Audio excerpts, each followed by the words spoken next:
2021년 3월 20일 선목교회 큐티 방송입니다. 기도하겠습니다. 고마우신 하나님, 오늘도 말씀 앞에 서게 하시니 감사합니다. 말씀 묵상을 통해 삶의 교훈을 얻게 하시고 그 교훈이 나의 오늘을 사는 힘이 되게 하여 주시옵소서. 오늘도 말씀 속에 함께하여 주시기를 원하며 예수님의 이름으로 기도합니다. 아멘. 오늘 묵상할 말씀 요한복음 14장 25절에서 31절까지입니다. 내가 아직 너희와 함께 있어서 이 말을 너희에게 하였거니와 보혜사 곧 아버지께서 내 이름으로 보내실 성령 그가 너희에게 모든 것을 가르치고 내가 너희에게 말한 모든 것을 생각나게 하리라. 평안을 너희에게 끼치노니 곧 나의 평안을 너희에게 주노라. 내가 너희에게 주는 것은 세상이 주는 것과 같이 아니하리라. 너희는 마음에 근심하지도 말고 두려워하지도 말라. 내가 갔다가 너희에게로 온다 하는 말을 너희가 들었나니 나를 사랑하였더라면 내가 아버지께로 감을 기뻐하였으리라. 아버지는 나보다 크심이라. 이제 일이 일어나기 전에 너희에게 말한 것은 일이 일어날 때에 너희로 믿게 하려 함이라. 이후에는 내가 너희와 말을 많이 하지 아니하리니 이 세상의 임금이 오겠음이라. 그러나 그는 내게 관계할 것이 없으니 오직 내가 아버지를 사랑하는 것과 아버지께서 명하신 대로 행하는 것을 세상이 알게 하려 함이로라. 일어나라, 여기를 떠나자 하시니라. 아멘. 오늘 본문은 짧은 본문이지만 주의 진리가 가득 차 있습니다. 주님께서는 오늘 본문을 통해 5가지의 것을 말씀하시는데요. 첫째는 보혜사 성령님의 사역과, 둘째는 주님이 주시는 선물인 평안에 대해서, 그리고 셋째는 주님께서 아버지께로 가심에 대한 말씀과, 네 번째와 다섯 번째는 주님이 당하실 고난과 궁극적인 승리가 그것입니다. 예수님께서는 어제 16절에서 약속하신 보혜사 성령님께서 오시면 제자들에게 모든 것을 가르치실 것이라고 말씀하시죠. 성령께서는 점점 깊게 그들을 하나님의 진리 속으로 인도해 주실 것입니다. 기독교인은 끝까지 배우는 사람이라고 합니다.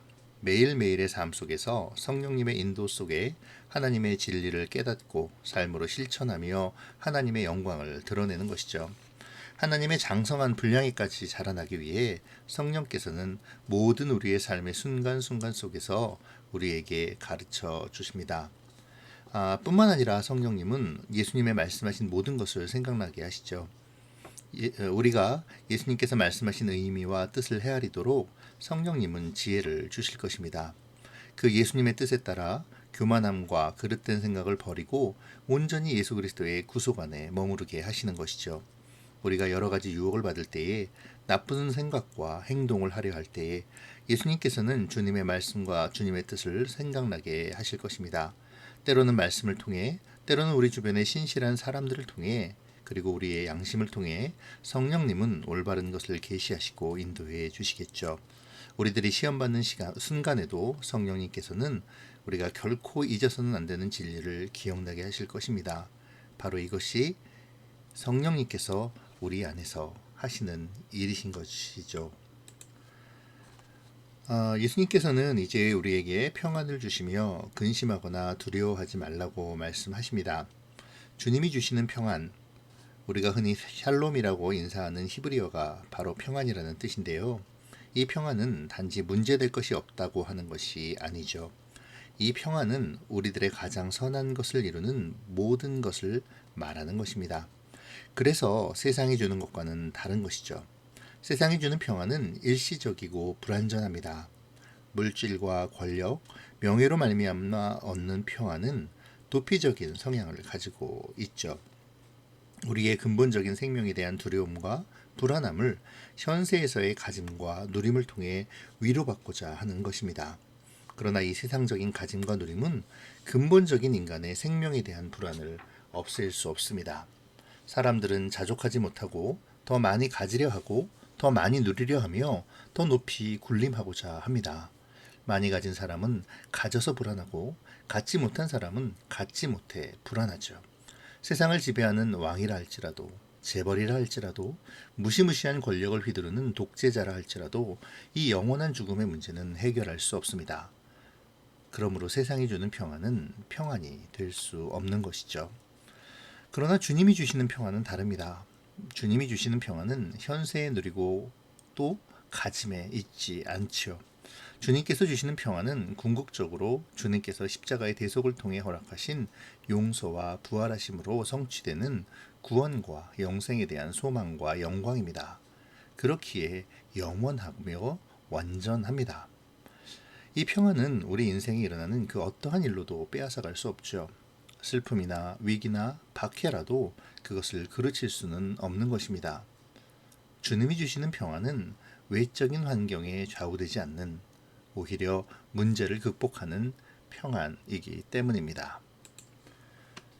평안을 약속하신 주님께서 이제 아버지께로 가심을 기뻐하라고 제자들에게 명령하십니다. 아마 아직까지도 제자들은 주님께서 아버지께로 간다는 말씀이 무슨 의미인지 모르고 불안해하고 있었던 것 같습니다. 예수님을 사랑하는 자는 예수님의 뜻을 헤아리고 그 뜻이 이루어지기를 기뻐하는 사람들이죠. 예수님의 계명을 지킨다는 의미가 바로 이런 뜻일 것입니다. 예수님의 계명을 지킨다는 것은 예수님의 뜻대로 행동하는 것이고, 이 말은 예수님의 하시는 일이 이루어짐을 기뻐하는 것이죠. 예수님의 뜻은 아버지께로 가시는 것입니다. 아버지께로 가신다는 것은 곧 예수님께서 이 땅에 오신 목적을 이루신다는 것이죠. 십자가의 대속을 치르시고 부활하셔서 하나님의 영광을 완성하신다는 것입니다. 그러니 땅에 있는 사람들, 곧 그리스도의 대속의 은혜를 입고 승리에 동참하는 제자들에게는 기뻐해야 할 일인 것이죠. 예수님께서는 이러한 말을 하시는 이유를 제자들에게 설명하시는데요. 곧 십자가의 날이 멀지 않았고 그 일이 일어날 때에 제자들이 불안해하거나 동요하지 않고 주님의 말씀의 성취를 바라보기를 원하셨기 때문입니다. 주님께서는 세상의 임금에 의해 고난의 길을 걸으셔야 하죠. 공중 권세 잡은 자는 예수님을 붙잡을 것이고 멸시와 조롱을 퍼부을 것입니다. 예수님은 이러한 조롱과 수치를 묵묵히 감당하실 것이고 당당히 십자가의 대속을 이루실 것이죠. 그러나 이 길은 결코 연약함 때문이 아닙니다. 사탄은 결코 주님을 이길 수 없습니다. 포악과 강포로 그리고 조롱과 멸시로 주님의 그 사역을 방해하고 애써 그 사역의 의미를 축소하며 세상을 미혹하려 하지만 결국 주님의 부활하심을 막을 수는 없죠.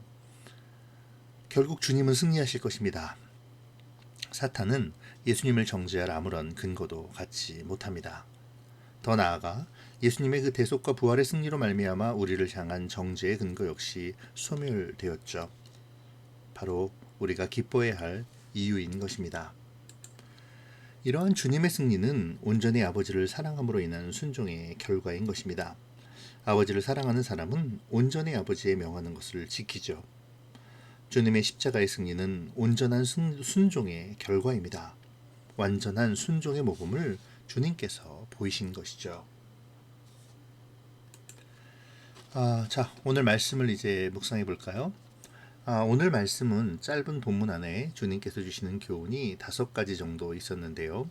하나하나 살펴보며 묵상해 나가시면 좋을 듯 싶습니다. 먼저 주님께서 보내시는 보혜사 성령님에 대하여 생각해 보죠. 성령께서는 모든 것을 가르쳐 주시고 예수님의 말씀을 기억나게 하시는 분이십니다. 그렇기에 우리로 하나님의 진리로 이끌어 주시죠. 우리의 삶을 주님의 말씀과 뜻 안에 머물게 하십니다. 우리 안에서 진리로 말씀하시며 우리로 끊임없이 능력으로 승리하는 삶을 선택하게 하시죠. 오늘 우리는 이 성령님의 음성에 귀 기울이고 있습니까? 성령님과 동행하는 삶을 기뻐하고 있는지요? 성령님과 동행하는 삶을 살기 위해 말씀과 기도에 힘쓰고 있는지 우리를 점검해 보아야 하겠습니다. 두 번째로 예수님은 우리에게 평안을 주신다고 말씀하시죠. 주님이 주시는 평안은 세상이 말하는 평안과 다릅니다. 세상이 추구하는 일시적이고 불완전한 평안이 아닌 하나님 나라의 영원한 생명을 소망하는 평안이죠. 그 약속을 믿고 현세를 살아가는 그러한 평안입니다. 그렇기에 이 평안은 우리의 모든 문제를 초월하죠. 어떤 문제라 할지라도 주님이 주시는 이 평안을 깨뜨릴 수는 없습니다. 우리는 이 평안을 누리고 있습니까? 이 평안을 뒤로하고 세상의 불완전한 평안만을 추구하고 있지는 않는지요? 이 평안을 누릴 뿐 아니라 전하고 심는 사람이 되기 위해 기도해야 하겠습니다. 세 번째로 예수님은 하나님께로 가심을 기뻐할 것을 말씀하십니다. 예수님께서 하나님께로 가신다는 의미는 곧 주님의 사역이 성취됨을 말하는 것이죠. 영생이 우리에게 허락되었다는 의미입니다. 그러므로 우리는 기뻐할 수 있습니다. 이것은 평안의 의미와도 연결되어지는데요. 우리가 영생을 소망하며 평안을 누릴 수 있다는 의미라는 것이죠. 때로 우리는 우리가 사랑하는 사람이 하나님께로 갈 때 많은 슬픔과 애통 속에 잠깁니다. 슬픔 속에 가슴을 찌르는 듯하는 고통을 느끼면서도 우리가 기뻐하고 소망할 수 있는 것은 바로 주님이 죽음을 이기시고 하나님께 영광을 받으셨기 때문이고, 그를 믿는 자들은 누구라도 그 영광에 동참할 수 있기 때문입니다. 주님의 구원이 나에게 임함을 믿으십니까? 하나님과 함께하는 내세의 축복을 소망하며 기대하고 있습니까? 오늘 이 땅에서 나의 생명이 다하고 하나님 앞으로 간다 해도 기뻐할 수 있는지요? 네 번째로 주님은 고난을 당하시지만 그것을 두려워하지 않음을 말씀하셨습니다. 주님께서는 고난이 어떠할지 알고 계셨습니다. 그래서 겟세마네에서 그 고통의 간절한 기도를 들으시죠. 그러나 그 기도의 결론은 아버지의 뜻대로 되기를 원하옵니다 였습니다. 그리고 난 후 주님은 그 길을 묵묵히 걸어가시죠. 주님은 사탄이 자신을 어찌할 수 없음을 알고 계셨습니다. 예수님은 승리를 알고 계셨으며 그 승리를 위해 십자가의 길을 걸으신 것이죠. 십자가의 고난은 결코 주님의 승리를 막을 수 없었습니다. 오늘 우리의 믿음의 길도 그러했으면 좋겠네요. 삶의 순간순간에 일희일비하지 않으며 오직 주님이 보여주신 그 승리의 길을 따라 걸어가면 좋겠습니다. 주님이 이미 허락하신 면류관을 바라보고 나의 현재에 휘둘리지 않으며 승리의 길을 걸어가기 위해 기도합시다. 마지막으로 주님은 순종의 길을 보여주셨죠. 예수님의 십자가는 온전하고도 완전한 순종의 모범이셨습니다. 그 순종의 결과가 바로 오늘 우리의 구원인 것이죠. 무엇보다 주님은 아버지를 사랑하는 것이 아버지께서 명하신 대로 행하는 것이라고 말씀하십니다. 나는 하나님을 사랑하고 있습니까? 나의 삶은 그 사랑을 증명하고 있는지요? 지금 내가 순종해야 할 하나님의 뜻은 무엇입니까? 나의 십자가를 지고 나는 하나님의 뜻에 순종하고 있나요? 예수님의 십자가는 한편으로는 우리로 하나님에 대한 순종을 알게 하시고 또 한편으로는 우리를 향하신 하나님의 사랑을 보여주는 형언할 수 없는 하나님의 은혜입니다. 이 은혜가 충만한 오늘이 되기를 바랍니다. 기도하겠습니다. 고마우신 하나님, 오늘의 말씀을 통해 우리에게 교훈을 주시니 감사드립니다.